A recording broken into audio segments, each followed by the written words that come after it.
Dear student, once again welcome to my online class. I am Rahul Rajput, your math teacher of LPM Public School. Today we are going to discuss about the very interested and very important chapter, measuring temperature. This topic is very useful for you. Today I am going to discuss about the measuring temperature. अभी हमने बहुत सारे difference unit के विषय में पढ़ लिया है। जैसे हमें कोई वस्तु खरीदनी रहती थी, चाहे पोटैटो, ओनियन, तो उसे हम कैसे मेजरिंग करेंगे? किलोग्राम से। अगर कोई क्लोथ है तो उसे हम कैसे मेजरिंग करते थे? तो मीटर से। कोई अगर लॉन्ग डिस्टेंस है तो उसको अगर हम मेज़र करना चाहते हैं तो किलोमीटर से। इस तरीके से हमने हर चीज़ों को मेजरिंग करना लगभग सीख लिया है। अब हम टेम्परेचर को कैसे मेज़र करेंगे ये देखते हैं। सबसे पहले हम देखते हैं अक्सर लोगों को फीवर होता है तो उनके पास एक ऐसे इंस्ट्रूमेंट होता है जिससे वो अपने बुखार को नापते हैं और चेक करते हैं कि कितना बुखार है, कैसे है, नॉर्मल है या फिर हाई है या फिर कैसा है। तो आप बोर्ड पे देख रहे होंगे, हमने थर्मामीटर का एक फिगर ड्रॉ किया है जिससे हम अक्सर घरों पे देखते हैं फिगर को चेक करने के लिए हम इसका यूज़ करते हैं। उसी में हम इसी क्रम में हम देखते हैं थर्मामीटर है क्या और कैसे ये काम करता है। Dear students, two scales are commonly use for measuring temperature. दो जो हम बुखार वगैरह जो नापते हैं वो दो तरीके से नाप सकते हैं, दो यूनिट से हम इसको शो कर सकते हैं। वही कह रहा है, two scales are commonly use for the measuring temperature, the Celsius scale, जिसे हम शॉर्ट में ये छोटा सा स्मॉल सर्कल बना रहेगा जिसे 0 साइज से, एंड सी इसको बोलते हैं सेल्सियस स्केल, डिग्री सेल्सियस इसको बोलते हैं, and Fahrenheit scales that is 0, छोटा सा 0 रहेगा और उस पर एफ बना रहेगा, इसको बोलते हैं फ़ारेनहाइट। ओके, तो ये हमारा हो गया टू। फर्स्ट है सेल्सियस स्केल और सेकेंड है Fahrenheit scales. The metric system use the Celsius scales. ये हमारा क्या है? ये थर्मामीटर का एक फिगर हमने ड्रॉ किया हुआ है। थर्मामीटर पे हम यहाँ पे देखेंगे कि ये जो पोर्शन दिया हुआ है ये आपको एक जैसे स्केल पे एक पैरामीटर दिया रहता है, नंबरिंग किए रहते हैं, सेम उसी तरीके से थर्मामीटर पे भी एक पैरामीटर दिया रहता है और उसी से हम फीवर को चेक करते हैं। जैसे अपने बॉडी टेम्परेचर को अगर हमें चेक करना है तो हम इसको अपने बॉडी के किसी ऐसे जगह पे जैसे मुंह में या फिर आर्म्स में उसको लगा करके अपने टेम्परेचर को देखते हैं। तो ये जैसे वो अपने बॉडी से अटैच करते हैं, अपने बॉडी के टेम्परेचर को ये एब्जॉर्ब करना शुरू करता है और रीड करना शुरू कर देता है। तो ये जैसे जैसे करेगा हमारे बॉडी की क्या टेम्परेचर है वैसे इस पैमाने पर यहाँ पे इसको ये ब्लैक होता जाएगा जितने अब मान लीजिए नॉर्मल बॉडी की टेम्परेचर क्या होती है? 37 डिग्री सेल्सियस। नॉर्मल अगर कोई भी पीपुल है अगर वो स्वस्थ है तो उसकी जो टेम्परेचर होगी वह 37 डिग्री सेल्सियस नॉर्मली होती है। एंड जैसे ही 37 से हम ऊपर जाते हैं वैसे वैसे हमें फीवर होने लगता है। तो 37, अब मान लीजिए यहाँ पे 3 और 7, 30 एंड 40 के बीच में हमारा टेम्परेचर मतलब यहाँ पे नॉर्मली रहता है यहाँ। अब इससे हम आगे जैसे हमारा टेम्परेचर जाएगा वैसे हमें उतना ही फीवर बढ़ता जाएगा। अब देखिए 100 डिग्री सेल्सियस पे ये पहले पैरामीटर तो हमने देखा यहाँ पे 10, ये -10 है। अगर हमारा यहाँ पे पहुँचता है तो -10 टेम्परेचर है। अगर ये वाला पॉइंट 0 है, 10, 20, 30, 40, 50, 60, 70 ऐसे करके हम टेम्परेचर को यहाँ पे मापेंगे कि ये स्केल को पे रीड करके हम बता सकते हैं कि हमें कितना फीवर है, क्या हमारा टेम्परेचर है बॉडी का।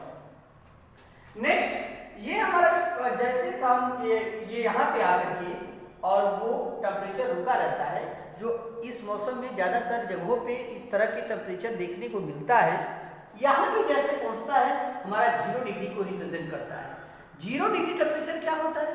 Zero freezing point of water, जैसे हमारा टेम्परेचर का ये जो स्केल है यहाँ पे आके रुका रहेगा, मीन्स वहाँ का टेम्परेचर क्या होगा, 0 डिग्री होगा, यानी हर जगह बर्फ बन जाएगा। यानी अब पानी को बर्फ बनने के लिए 0 डिग्री का टेम्परेचर होना चाहिए, जो मोस्टली फ्रीजर में होता है। जो घरों में हम फ्रीज यूज करते हैं उस फ्रीजर में मोस्टली टेम्परेचर 0 डिग्री सेल्सियस का होता है, और बर्फ तभी बन सकता है पानी में जब उसमें 0 डिग्री सेल्सियस टेम्परेचर बनेगा। जब तक 0 डिग्री सेल्सियस टेम्परेचर नहीं होगा तब तक वह पानी बर्फ नहीं बन सकता, पानी आइस नहीं हो सकता। जैसे जैसे हम आगे बढ़ते जाएंगे, यहाँ से आगे हम बढ़ते जाएंगे, यहाँ पे आते हैं तो ये हमारे हो गया बॉडी का नॉर्मल टेम्परेचर 36 to 37। जैसे हम 37 से आगे जाते हैं हमें फीवर महसूस होने लगता है, और हम अपने थर्मामीटर से चेक करते हैं हमें कितना फीवर है। तो जितना फीवर होता है उसी के अकॉर्डिंग हम दवाई यूज करते हैं। तो यहाँ आते आते जैसे हम आगे जाएंगे, यहाँ पे जब आते हैं इसे हम कहते हैं 100 डिग्री सेल्सियस। जब हम किसी भी बर्तन में हम पानी को गर्म करते हैं तो पानी बॉयल तभी होगा जब उसका टेम्परेचर 100 डिग्री सेल्सियस होगा। मीन्स ये 0 से यहाँ पे जब 100 डिग्री सेल्सियस पे जाएगा तभी हमारा पानी खौलना स्टार्ट होता है, अदरवाइज पानी खौल नहीं सकता। यानी टेम्परेचर को एटमॉस्फेयर में हमारे वेदर में जैसा वेदर है हमारा उसके अकॉर्डिंग हमें मापने के लिए, आज ठंडी है, कितना ठंडी है, कितना टेम्परेचर है, ये जानने के लिए ये हमारे जो ये टेम्परेचर का ये थर्मामीटर है इसे हम यूज़ करते हैं। ये 2 तरीके से इस तरह का यूज़ होता है। एक तो हमने बताया इसका कि डिग्री सेल्सियस में होता है और एक फ़ारेनहाइट होता है। फ़ारेनहाइट जो होता है वो छोटा यूनिट होता है और डिग्री सेल्सियस जो होता है वो बड़ा यूनिट होता है। आगे के हम चैप्टर में, आगे के एक्सरसाइज में हम 2 चीज़ों के बारे में ज़्यादा पढ़ेंगे, फ़ारेनहाइट को डिग्री सेल्सियस में कन्वर्ट करना और डिग्री सेल्सियस को फ़ारेनहाइट में कन्वर्ट करना। बहुत सारे स्टूडेंट ऐसे होते हैं जो डिग्री सेल्सियस को फ़ारेनहाइट में कैसे कन्वर्ट करना है वो नहीं जान पाते हैं, और वो हाई स्कूल और 12th में भी पढ़ लेते हैं लेकिन उन्हें पता नहीं होता। ये चीज़ें आपको जानना बहुत ज़रूरी होता है कि कैसे हम किसी भी डिग्री सेल्सियस टेम्परेचर को हम फ़ारेनहाइट में कन्वर्ट करेंगे और कैसे किसी फ़ारेनहाइट टेम्परेचर को हम डिग्री सेल्सियस में कन्वर्ट करेंगे।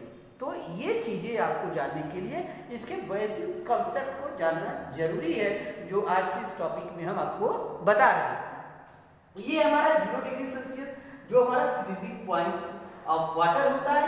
यहाँ पे हमारा अगर जो थर्मामीटर के यहाँ पे पैमाने पे यहाँ पे जो शो करेगा टाइम वो 0 डिग्री जो टेम्परेचर शो करेगा वो 0 डिग्री होगा, और जब 0 डिग्री होता है तो वहाँ पूरा एटमॉस्फेयर क्या हो जाता है, बिल्कुल ठंडा हो जाता है, पानी वगैरह बिल्कुल बर्फ बन जाती है। नेक्स्ट हमारा यहाँ पे देखिए जैसे आगे गया 100 degree Celsius boiling point of water. यहाँ पे जैसे टेम्परेचर पहुँचेगा पानी अपने आप खौलने लगेगा। अगर वैसे मोस्टली एटमॉस्फेयर कभी 100 डिग्री सेल्सियस टेम्परेचर पे नहीं जाता, बहुत गर्मी पड़ती है, मई जून का महीना आता है तो टेम्परेचर हमारा 30 से लेकर के 40 के बीच में रहता है और इतनी गर्मी पड़ती है। जब तक हमारा टेम्परेचर 100 डिग्री सेल्सियस नहीं होगा तब तक हमारा पानी जो है वह बर्तन में खौल नहीं सकता। आइए देखते हैं ये हमारा जो है freezing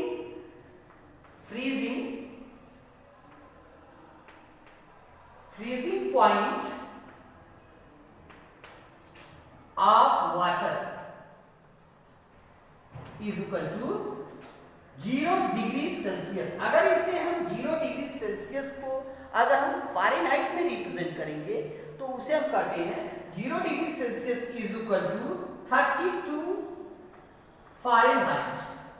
0 degree Celsius freezing point water. अगर हम डिग्री सेल्सियस में कहें कि हमारा पानी कब खोलेगा, पानी बर्फ कब बनेगा, तो हम बोलेंगे 0 डिग्री सेल्सियस। तो आप कहेंगे कि सर डिग्री सेल्सियस में तो 0 है, अगर इसे फ़ारेनहाइट में कहें तो क्या कहेंगे, तो आप बोलेंगे 32 फ़ारेनहाइट। पानी को बर्फ बनने के लिए 0 डिग्री सेल्सियस टेम्परेचर होना चाहिए या 32 फ़ारेनहाइट होना चाहिए। Is it clear? And boil होने के लिए तो देखिए boiling point of water is equal to 100 degree Celsius. Boiling point is equal to 100 degree Celsius और 212 फ़ारेनहाइट. क्लियर है? 212 फ़ारेनहाइट. तो ये होता है, हम आज की इस वीडियो में यही बेसिक कॉन्सेप्ट क्लियर करना चाहते थे कि टेम्परेचर को हम कैसे मेज़र करेंगे, अपने बॉडी के टेम्परेचर, एटमॉस्फेयर के टेम्परेचर को कैसे हम मेज़र करते हैं, उसे हम क्या बोलते हैं, और कहाँ पे क्या टेम्परेचर हमारा मोस्टली होता है जो हम जनरली उसको रीड करते हैं. जैसे यहाँ पे फ्रीजिंग पॉइंट हमें जानना है 0 डिग्री सेल्सियस, बॉइलिंग पॉइंट जानना है 100 डिग्री सेल्सियस, फ़ारेनहाइट में क्या होगा, डिग्री सेल्सियस में क्या होगा. कभी भी अगर हमें पानी को फ्रीजिंग करना है तो क्या करेंगे, टेम्परेचर 0 डिग्री सेल्सियस पे लाएंगे. अगर उसी टेम्परेचर को हम फ़ारेनहाइट में कन्वर्ट करना चाहते हैं तो 32 फ़ारेनहाइट कहेंगे. अगर हम पानी को बॉयल कर रहे हैं तो उसके लिए क्या टेम्परेचर होना चाहिए, 100 डिग्री सेल्सियस टेम्परेचर होना चाहिए. लेकिन हमको अगर कोई पूछता है उसी 100 डिग्री सेल्सियस को अगर हम फ़ारेनहाइट में कन्वर्ट करना चाहते हैं तो क्या होगा, तो आप बोलेंगे 212 फ़ारेनहाइट होगा. क्लियर है?